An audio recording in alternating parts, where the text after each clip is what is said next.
day mga ka-agri. Ngayong araw po ay nagpabutas na rin tayo ng ating pagtataniman ng lakatan. Ito po yung area na pagtataniman natin. Pero bago po natin pag-usapan yan, kung bago ka pa lang sa channel ko, paki-like naman po, comment, share, and subscribe. At huwag kalimutang i-hit ang ating button bell para ma-notify po kayo sa ating mga bagong upload. Hanggang dito po sa ilalim, kasi doon sa pinakailalim kay tatayon. So ngayong araw ay ito, naumpisa na po ito ni Sir Samuel kahapon pa, kahit na umuulan. Pero ngayong araw medyo tumila yung ulan, kaya okay daw. Sabi niya ay malambot daw yung lupa, mas malambot pa daw ngayon.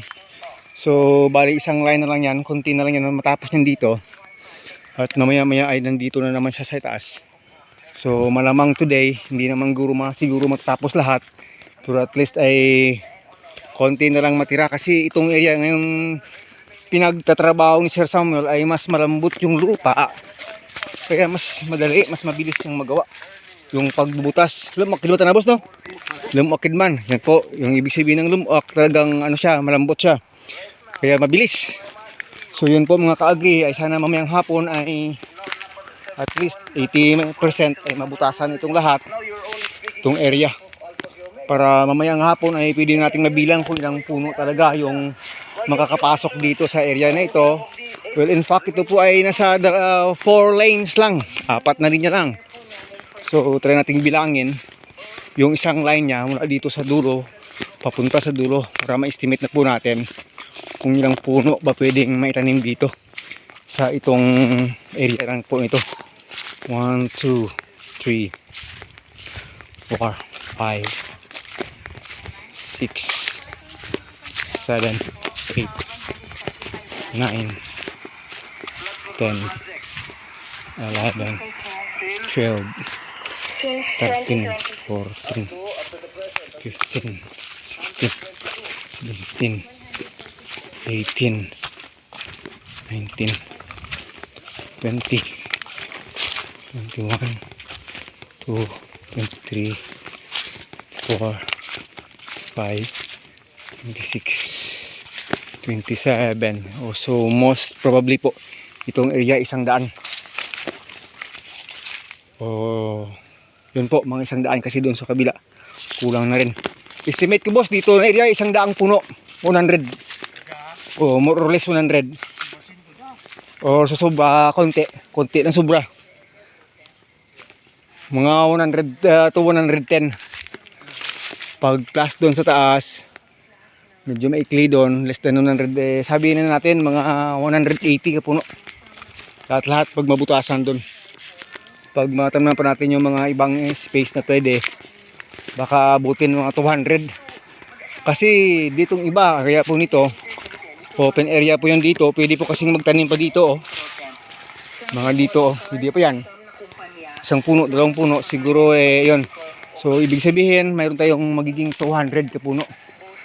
Kaya tata dyan sa ilalim, malapit na rin yan 200 or sobra pang 200 yan pag nabutasan doon sa ilalim. Kasi ito kasi may may puno na ng nyog. Kaya hindi na mapiling makatanim ng malapit sa puno ng nyog. Kung wala sanang mga nyog ito, isa na 2 lane pa yan dito. Pero ito na yung sitwasyon, hindi na pwede 4 na lane lang talaga yung maipapasok. Kung maipasok sana ng 5 lane, pero sabi ko hindi maganda pag pumasok pa ng 5 lane, masyado nang malapit sa puno ng ating mga takunan dwarf dito. Yun po, libre na naman yung buko. Yan po, tingnan nyo daming bunga yan. Match. So yun po, dugtungan natin mamaya pag ano na magiging sitwasyon. So yan, sana ay magiging maganda rin yung lakatan dito. Dati rin to ditong tinamnan ng palay noon pa, mga 20 years ago. Ganun na po katagal, 20 years ago. So yung lupa dito medyo okay pa rin. Yun mga ka-agri. So dugtungan natin mamaya, kasi nga yung kambing ko doon parang mga anak. Check upin ko muna mga ka-agri. So yun ko mga ka-agri, pumapatak ng konti yung ulan. Pero dito na po si Sir Samuel sa area nito nagbubutas. Ito yung last area. Estimated po natin na matatapos niya po ngayong araw pag hindi po bumagsak yung malakas na ulan. Yung 2 line dito ay natapos niya. May dalawang line pa ditong mahaba at saka dyan yung panglima konti lang, yung mga 10 kabutas lang. So malamang matatapos siya talaga ngayong hapon kasi may oras pa talaga mga ka-agri. So yun po, habang yung tatay din sa ilalim abalang magtanim ng kanyang napier grass.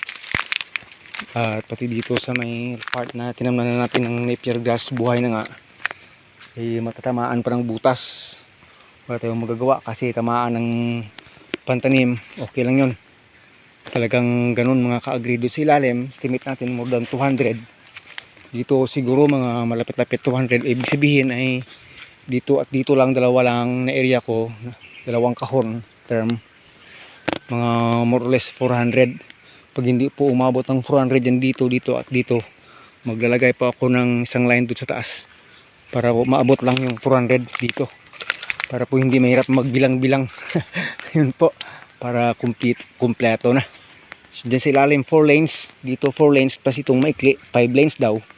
So maikli lang ito, mga 10 lang talaga, kasi malapit na talaga sa puno ng ating takunan na nyog. Pero pwede pa kasi yung sidings niya papunta doon sa ilalim. So talagang pwede pa po at matangkad na dito yung nyog. At saka may mga space pa dito. So sayang, kaya tawag doon, maximize na natin para talaga magagamit yung ating space natin mga ka-agri. So yun, si Samuel doon sa dulo ay puspusan. Abang dito tayo sa isang dulo. So maraming salamat Agritechnics TV po. Ito yung ating expansion ng ating lakatan dito.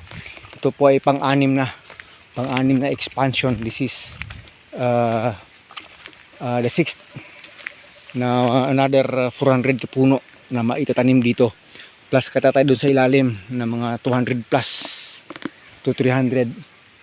At saka doon sa kabila, siguro mga next 2 months from now, doon na naman mag-i-expand pa tayo doon pag may time pa tayong magtanim mga ka-agri. Hanggang sa muli!